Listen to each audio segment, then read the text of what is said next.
The world does not pause for our wounds. It does not step aside for our fears. It does not lower its voice when we feel weak.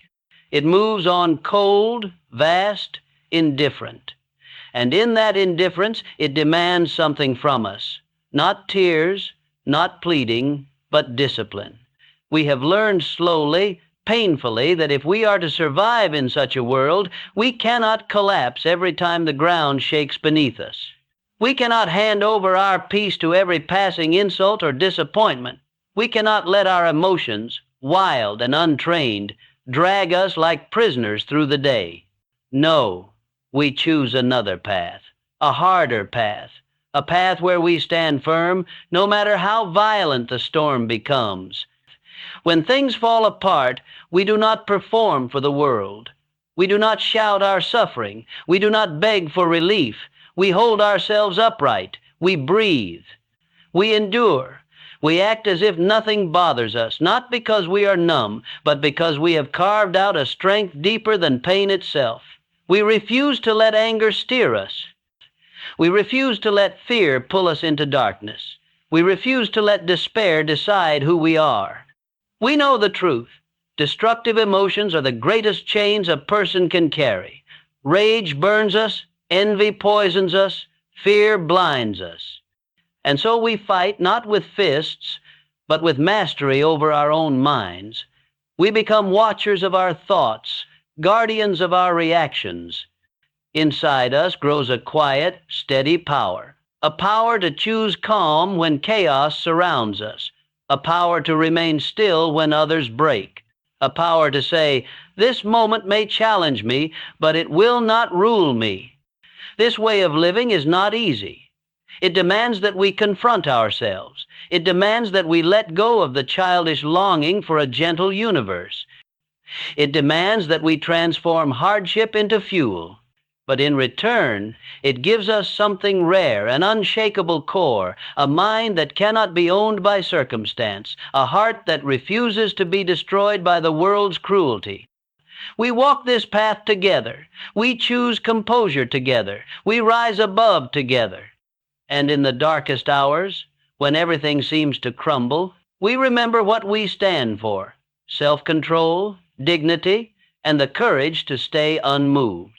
No matter how hard things are, we act as if nothing bothers us, not to deceive the world, but to lead ourselves, not to impress others, but to become unbreakable. Why we stand still in the fire. Most people wander through life believing that calm is some rare gift bestowed upon a fortunate few at birth. They see the serene faces in a crowd, the ones who seem untouched by chaos, and they assume those people were simply born untroubled, as if some mysterious force had chosen to spare them from the storms that batter everyone else.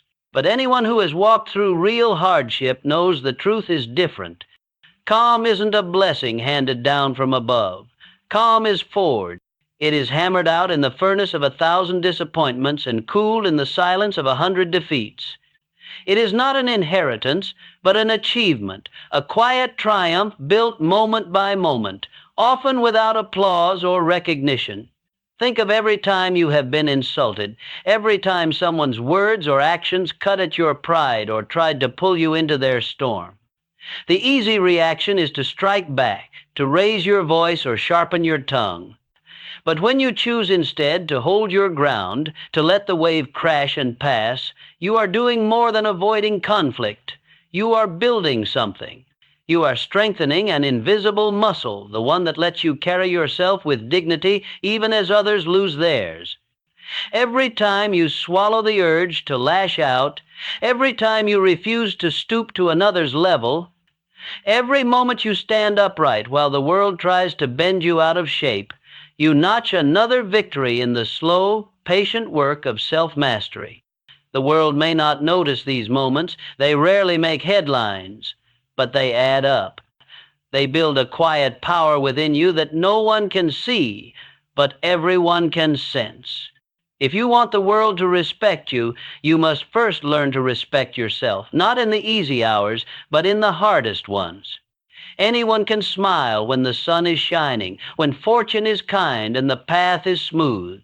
Anyone can preach virtue when the crowd is on their side, nodding and cheering. The real test comes when the wind turns cold and the shadows grow long, when even your own thoughts seem to conspire against you. Can you hold your center when no one is watching, when the applause fades and doubt creeps in? Can you stand firm when your own mind whispers defeat? That is where true composure is born. Not in the gentle daylight, but in the midnight hour when you face yourself alone. People will look at you and wonder how you do it. They'll ask, "Don't you feel anything?" As if being unbothered means being numb, hollowed out, or detached from all feeling. But numbness is not calm. Numbness is a defense, a shutting down, a refusal to engage with life's pain and complexity. Real calm is something else entirely. Real calm is a decision. It is the choice to feel everything, the full force of anger, sadness, joy, disappointment, but not to be ruled by any of it. It's knowing that feelings will come and go, that storms will rise and pass, and refusing to let any one of them drag you off course. To be calm is not to be empty. It is to be full, full of experience, full of scars and memories and lessons learned. Calm is the discipline of sitting with your discomfort, of letting your heart ache without needing to show it to the world. It's the silent strength that lets you step through chaos with a steady step, unhurried and unbowed. In the end, calm is not given. It is earned, one hard decision at a time. And the more you choose it, the more it becomes a part of you, until one day the storms come and you find to your own surprise that you do not flinch. You stand. And in that standing, you are free. Plus, 2, the world will test you. The world has an uncanny talent for finding exactly where you are most vulnerable. Like water seeping through cracks in a stone, it seems to know where your defenses are thin and where the old scars still ache. It is relentless in its pursuit, probing the places you hoped were forgotten, exposing wounds you thought had long since healed. Sometimes these tests arrive as people who look at you and see only your shortcomings. Their doubts are subtle, a sideways glance, a word spoken just loud enough for you to hear, planting seeds of uncertainty. Sometimes it comes in the form of betrayal, someone you trusted, perhaps even loved, turning away or choosing their own interests above your bond. These betrayals sting not just because of the act itself, but because they echo old disappointments, reopening doors you hoped had been closed for good. Other times, the world's test is more abstract, a golden opportunity that glimmers in your hands for a moment before slipping away, no matter how tightly you try to hold it. You are left staring at your empty palms, wondering what you could have done differently, feeling the sting of loss as keenly as any physical pain. The world does not spare you insult either. Sometimes it seems to go out of its way to make you feel small, insignificant, easily overlooked. Injustice is another form these trials take, the rules bent for others, doors closed just as you reach them, the sense that the scales are always tipped away from you. In these moments, you are faced with the stark reality that life is rarely fair and comfort is not guaranteed. Most people, when confronted with such challenges, shrink back. Their first instinct is to recoil from pain, to shield themselves from disappointment. They complain, grumbling about the unfairness of it all. They rage, sometimes at the world, sometimes at themselves, searching for someone or something to blame.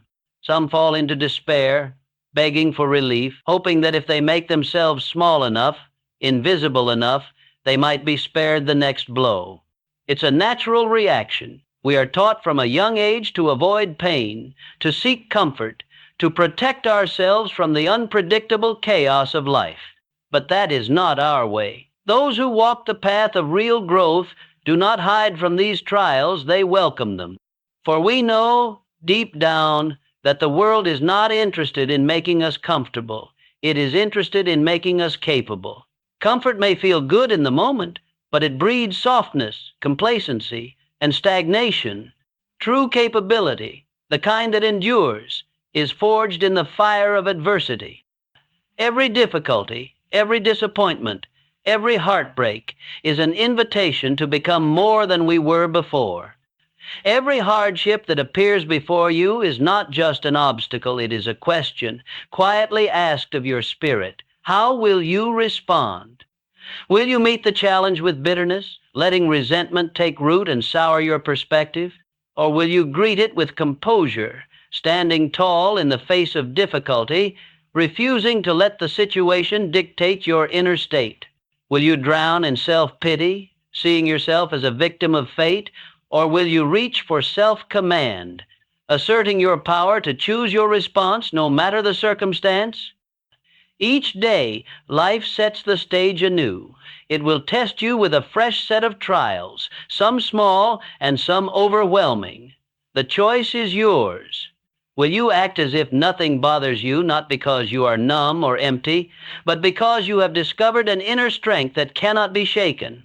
To welcome the test is to understand that growth is not handed to you, it is earned, one trial at a time.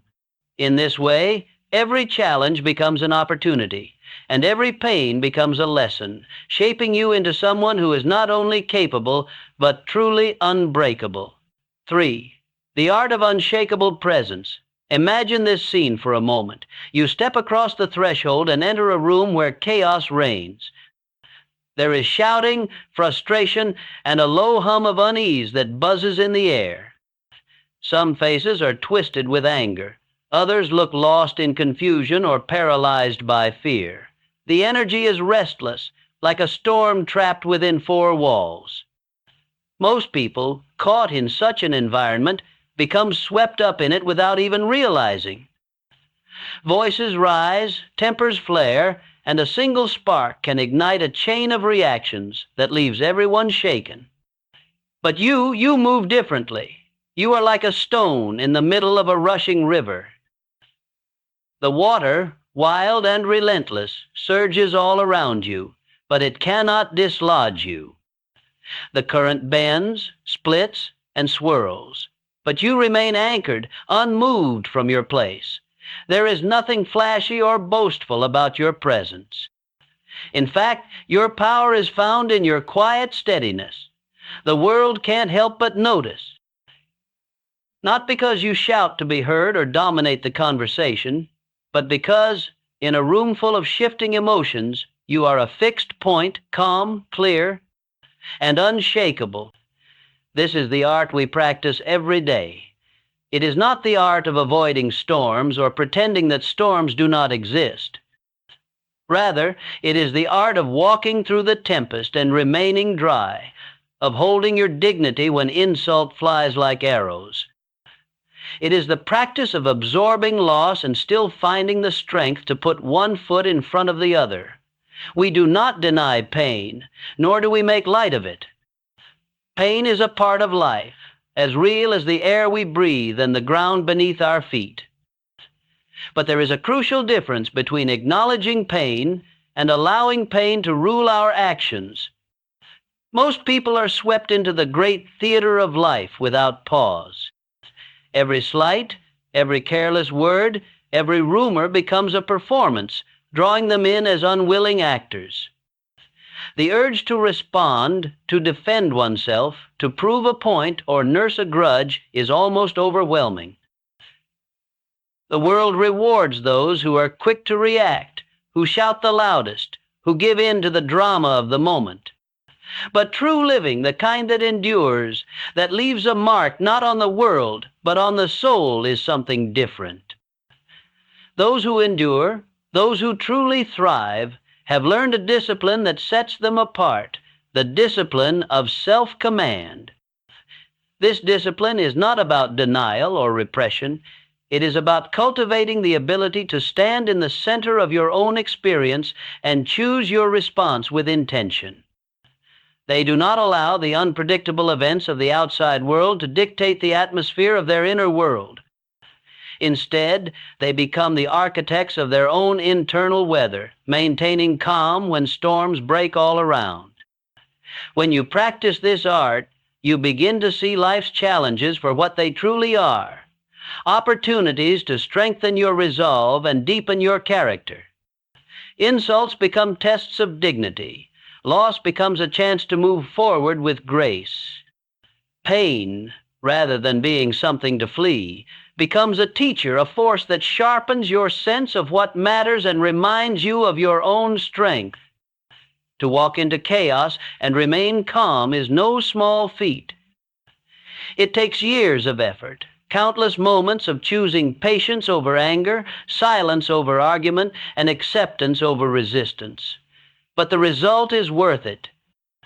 When you become the stone in the river, you don't just survive the currents, you shape them. You become a living example of stability, someone who others look to when their own foundations are shaking. In a world that is quick to react, you become the rare presence who knows how to remain, and in that remaining, you find a quiet kind of power that nothing can take away. 4. Your enemy within. No enemy is more dangerous than the one that lives inside your own mind. It is not always the challenges outside that bring us to our knees, but the quiet, persistent voices within. There is a whisper that says, "You're not enough," echoing through your thoughts in moments of doubt and exhaustion. It's that subtle inner saboteur that chips away at your confidence, planting seeds of hesitation where boldness should stand.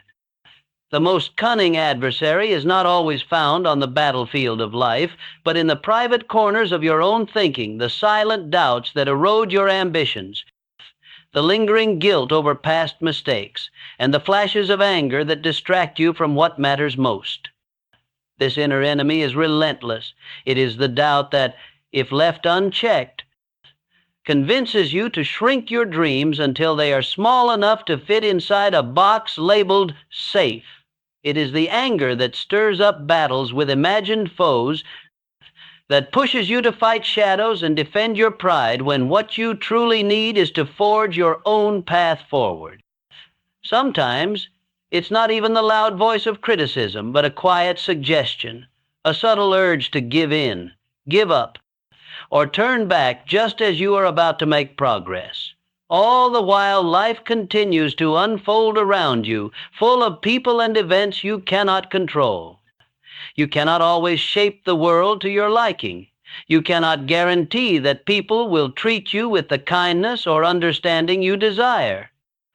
You cannot protect yourself from every disappointment, every heartbreak, every misunderstanding.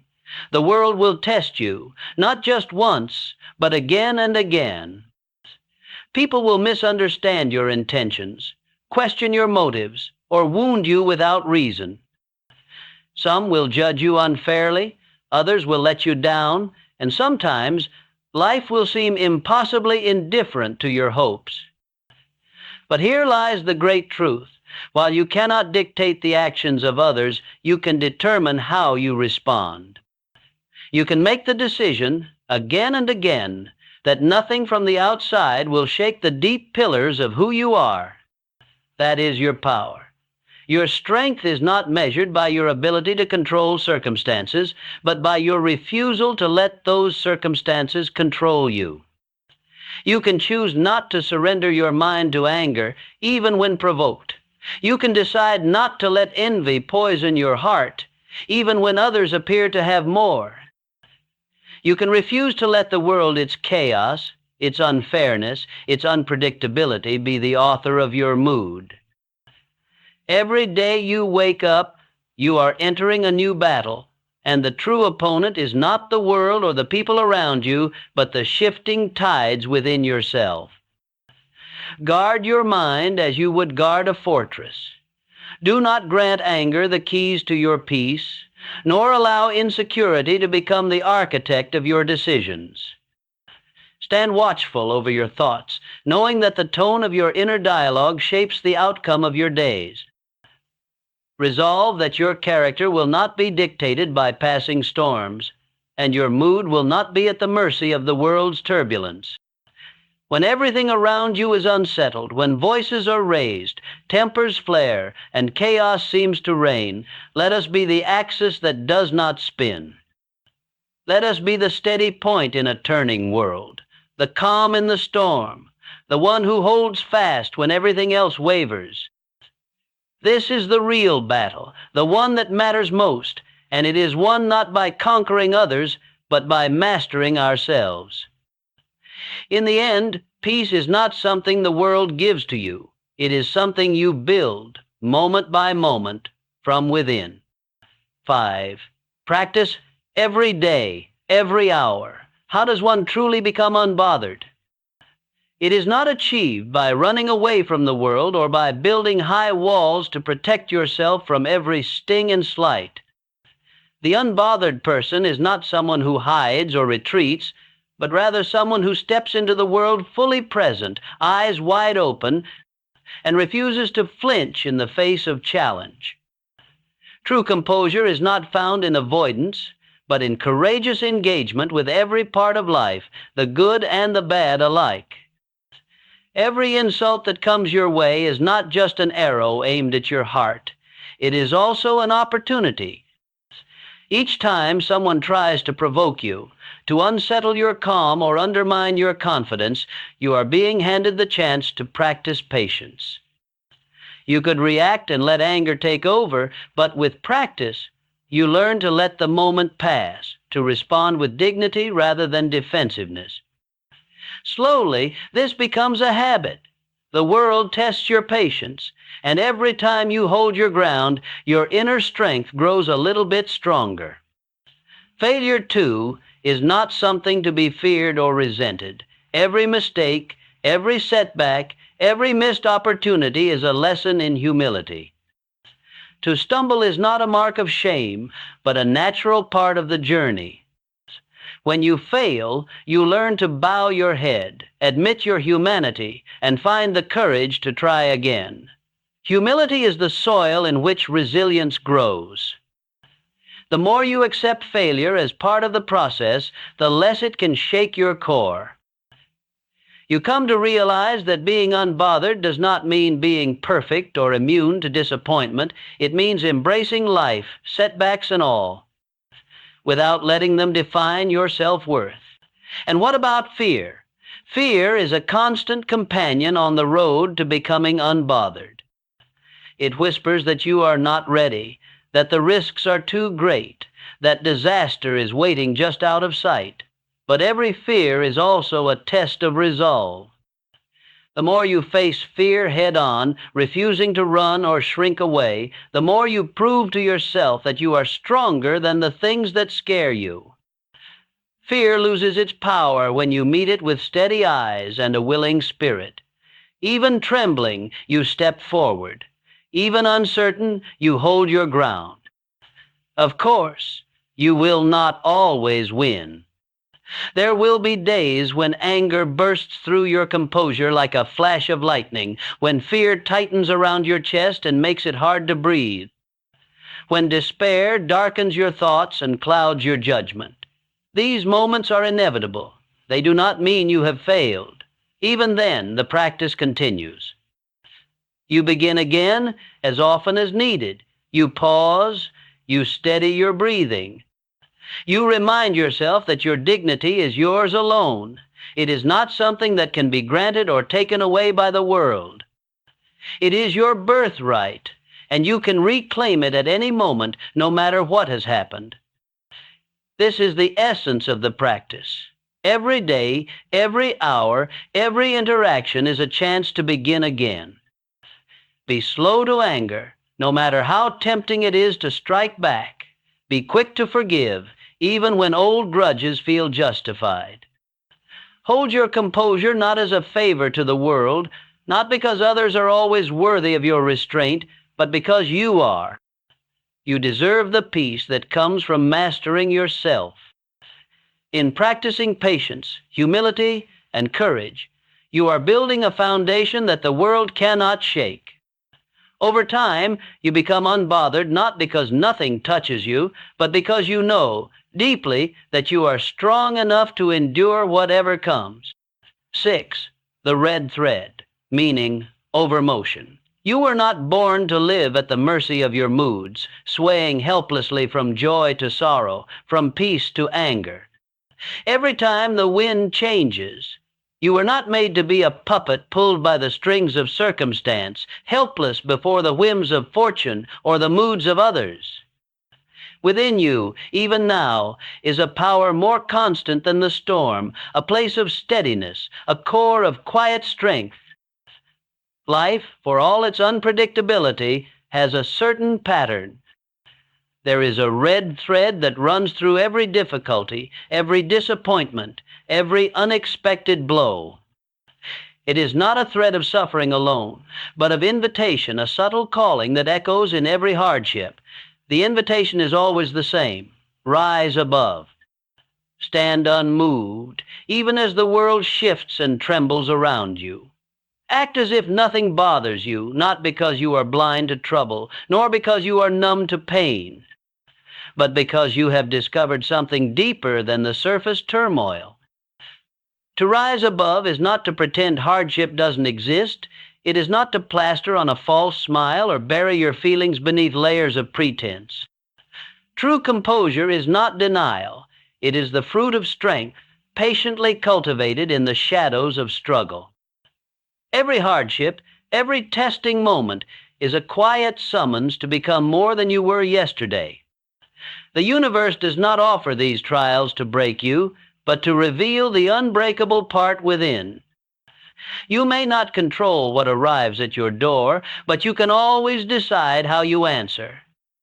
As you grow in self-command, the world will take notice. People may whisper in wonder or confusion. How can you be so calm when everything falls apart?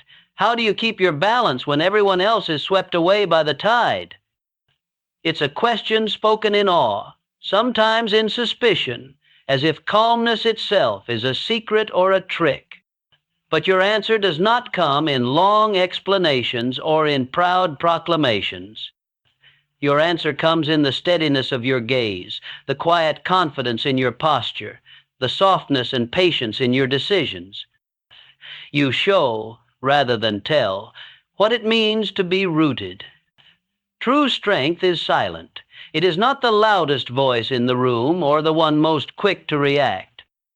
Instead, it is found in the pause before the answer, in the measured breath before a reply, in the refusal to let chaos dictate your heart's rhythm.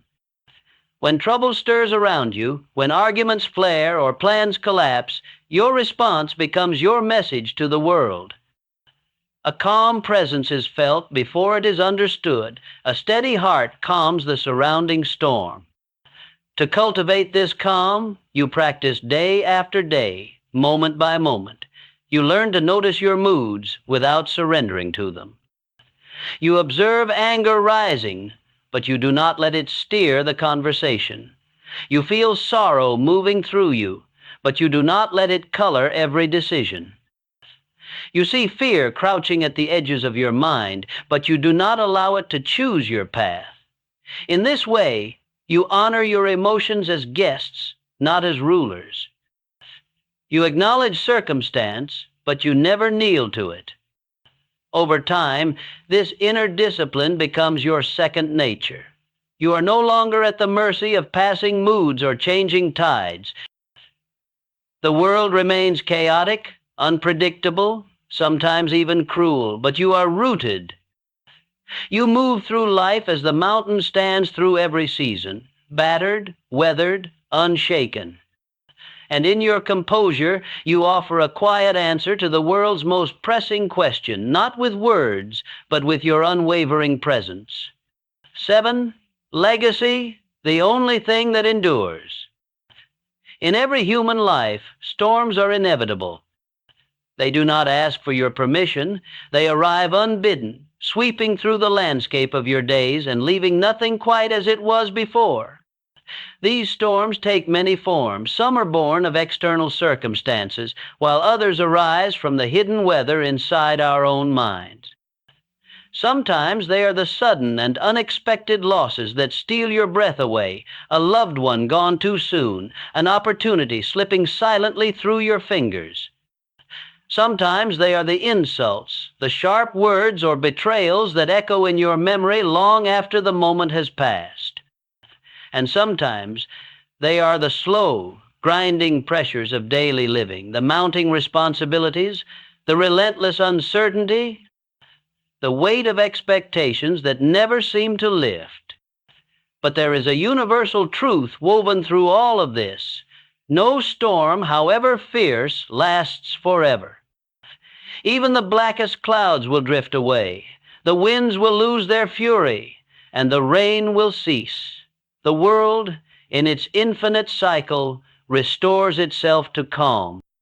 The moments that seemed unbearable become distant memories. The wounds that ached with raw intensity begin to heal. Even the sharpest pain dulls with time and reflection. Insults, so piercing in the moment, are forgotten. Disappointments, once overwhelming, fade to mere shadows on the wall of the past. Yet, as the chaos passes and the silence returns, one question remains. Who have you become in the process? What did you do when the world pressed hardest against you? Did you let yourself be blown about by every gust of emotion, surrendering your peace to every passing disturbance? Or did you anchor yourself, respond with intention, and forge a strength that was deeper than circumstance? Did you react, or did you respond? Did you surrender to every mood, or did you master yourself? There is a world of difference between reaction and response, and this distinction defines the quality of our lives. A reaction is instinctive, unfiltered, often unexamined.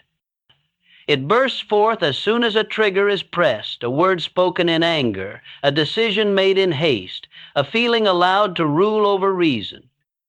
To live in reaction is to live as a ship tossed on the sea, at the mercy of every wave and wind. A response, on the other hand, is chosen. It comes from a place of presence. The person who responds does not deny the storm.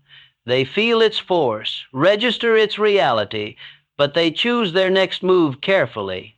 They pause. They breathe. They remember what matters most. And then they act not out of impulse, but out of principle. It is easy to react. The world almost encourages it. Life today is engineered to provoke competition, gossip, anger, noise, the constant churn of opinions and outrage. But to respond is to break the pattern. It is to claim a sliver of freedom in the heart of chaos. It is to decide that no matter what happens around you, you will not betray your values, your dignity, or your sense of self. History, literature, and personal memory all honor the same archetype, the calm in the storm. We are drawn to those who, when trouble comes, do not flinch.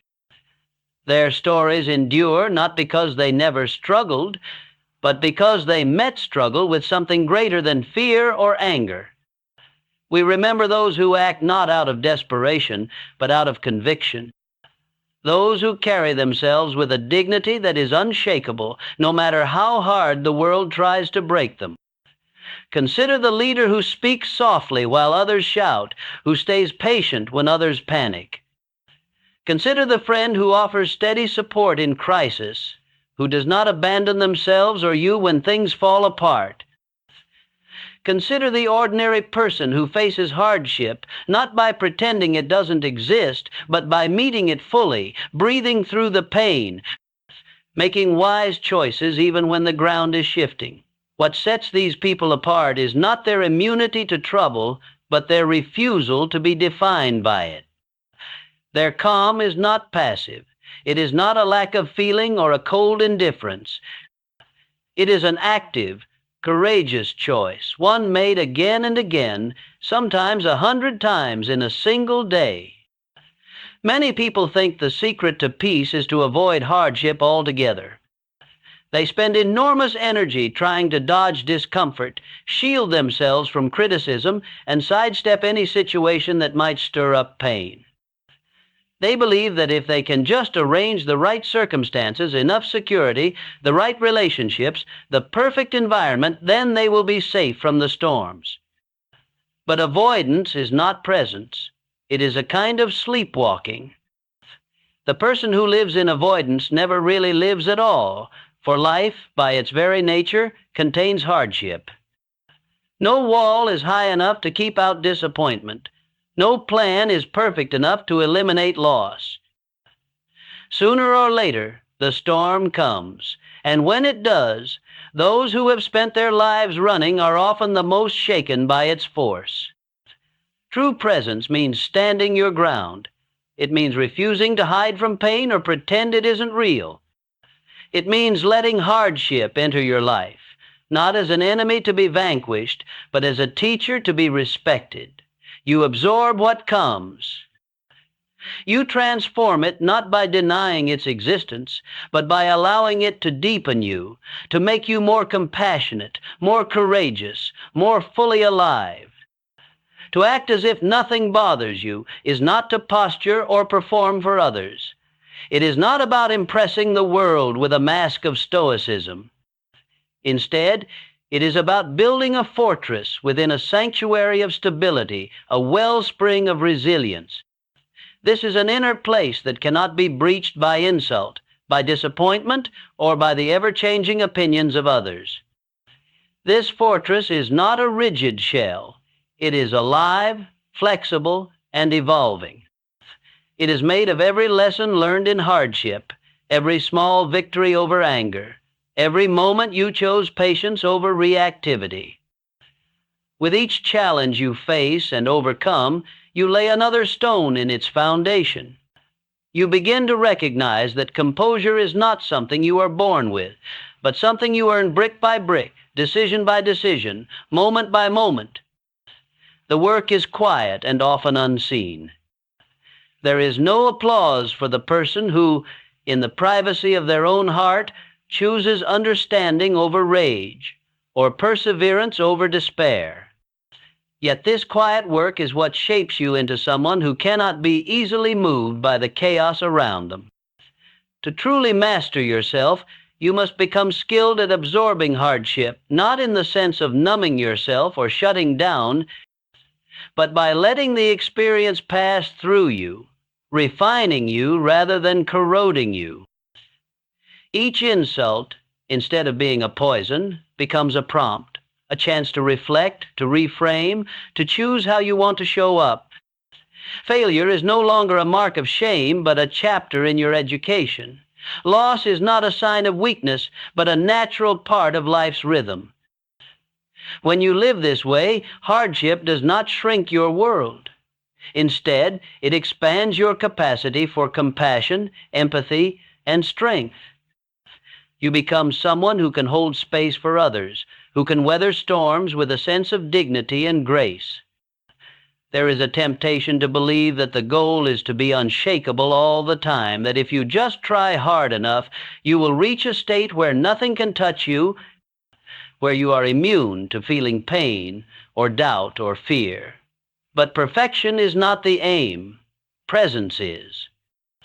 To be present is to be honest with yourself about what you feel, to notice when anger or sadness arises, and to choose your response consciously. There will be days when you falter, when the storm gets inside and shakes your composure.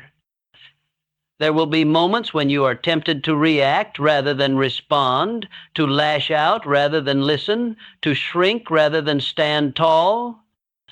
These moments do not erase your progress. They are simply reminders that the work is ongoing. Every stumble is a chance to begin again, to return to yourself, to reaffirm your commitment to the path of presence and self-mastery. Self-mastery is not a destination, but a lifelong practice. It begins the moment you decide that you will no longer surrender your inner world to outer circumstances. You recognize that while you cannot always control what happens around you, you can always control how you meet what happens. You practice slowing your breath when emotions run high. You give yourself space to feel, but you do not let feelings dictate your every word or action. You remind yourself in moments of stress that your dignity is yours alone. It cannot be given or taken by others. It is not a reward for good fortune, but the anchor you carry with you into every storm. Self-mastery means being slow to anger, quick to forgive, not because the world deserves it, but because you do. It means making your composure a gift to yourself, a mark of respect for the person you are becoming. As you walk this path, you begin to see the difference between the surface and the depth. The surface is always changing, moods, opinions, victories and defeats, the rise and fall of fortune. But underneath, there is a deeper current, the person you are becoming.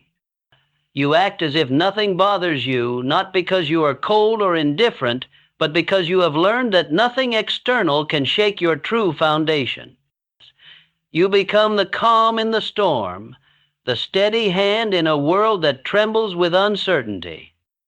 You no longer seek validation from the outside. Your peace comes from within. The world notices. Sometimes people will ask, how do you stay so calm when everything is falling apart?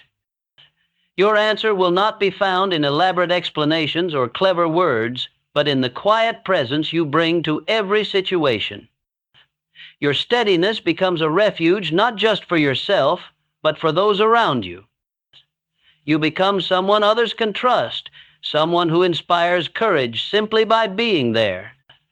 Perhaps the greatest realization on this journey is that peace is not the absence of hardship. It is not found by eliminating every challenge or solving every problem. Instead, peace is the presence of strength, an inner quality that persists no matter what storms may come. This strength is quiet. It is gentle but unyielding. It is not threatened by chaos or diminished by suffering.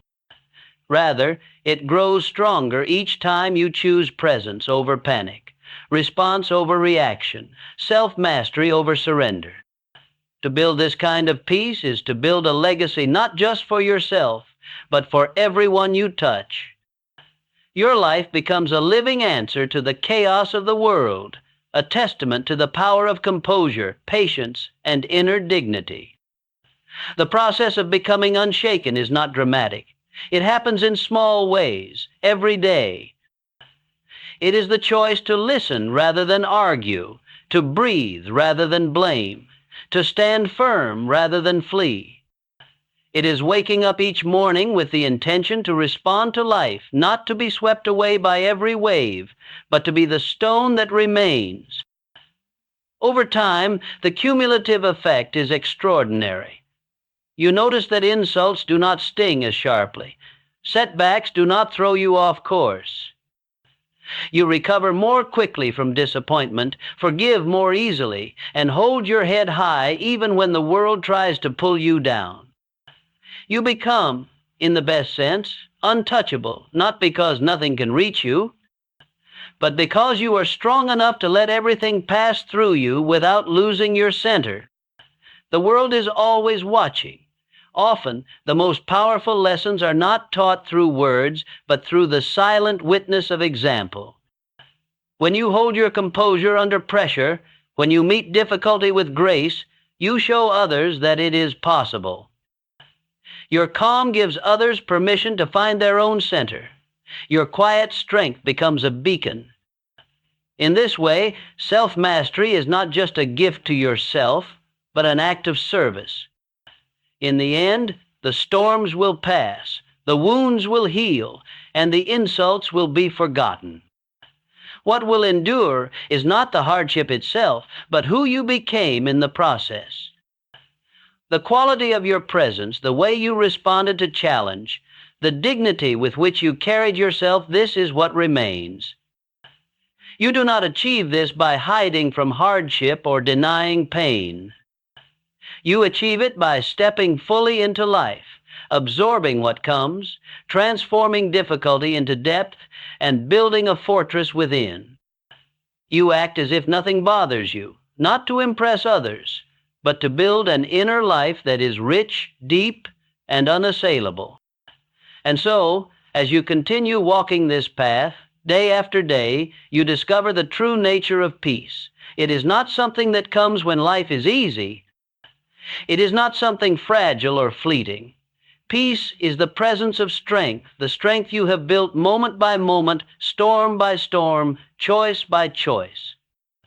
In the end, you do not remember the storms as much as the person you became in weathering them.